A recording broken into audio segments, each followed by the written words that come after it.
93 WIBC Mobile News. On the level, on the go. Pressing pause with your Alexa Flash Briefing. I'm Kurt Darling. Stage 4.5 of the reopening process, says Governor Holcomb. Which means much will stay the same over the next 2 weeks. He says the number of Hoosiers going to the hospital with coronavirus has jumped slightly, concerning enough to state leaders to hold off moving forward. Restaurants must maintain limiting capacity to 75%. Bars and movie theaters must hold at half capacity. The good news is all planned 4th of July festivities for this weekend have the green light.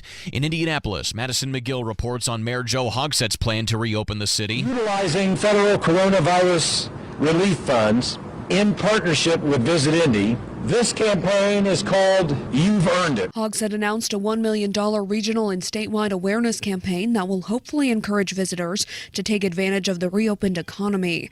He says Marion County has steadied their rate of infection, but the coronavirus pandemic still hurt Indy's tourism industry.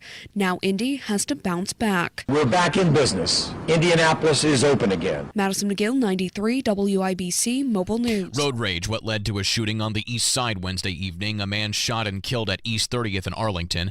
A reverend at a Catholic church in Carmel has been suspended after making inappropriate comments about protesters. Rob Connett reports. The Diocese of Lafayette has suspended Reverend Theodore Rothrock from public ministry. In a newsletter at St. Elizabeth Seton Catholic Church on Sunday, Rothrock called protesters maggots and parasites. He issued a clarification Wednesday saying he did not mean to offend anyone with those comments. He was scheduled to become pastor at Our Lady of Mount Carmel, but that will now not happen. Rob Connett, 93 WIBC Mobile News. The state has responded to an appeal by Alyssa Shepard, the woman convicted for hitting and killing 3 children at a bus stop in Fulton County 2 years ago. She was sentenced to 10 years in prison. Her lawyers argue the state didn't meet its burden of proof that she acted recklessly. The state says otherwise, citing crash data from Shepard's pickup truck that says she was going 60 when she hit the kids, among other things. It's unclear when the appeal will be heard in court.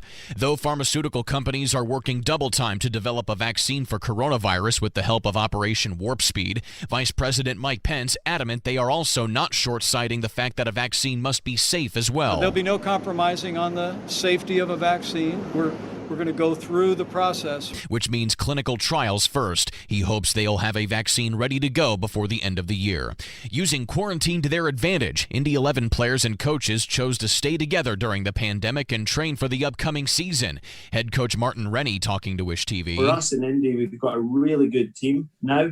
It's taken a little bit of time to build it. So we really don't want to miss the opportunity to showcase that. The 11 roster is made up of players from 9 different countries, which made it a tough decision, but they all felt it was worth it to stay together and train in isolation here in Indy the last few months. The USL season kicks off next weekend. WIBC's flash briefings are updated throughout the day, so you can always check for the latest local news. You can also rejoin us in the car at 93.1 FM to stay on top of the latest traffic alerts, weather, and news. I'm Kurt Darling, on the level, on the go, and on Twitter at 93 WIBC and WIBC.com.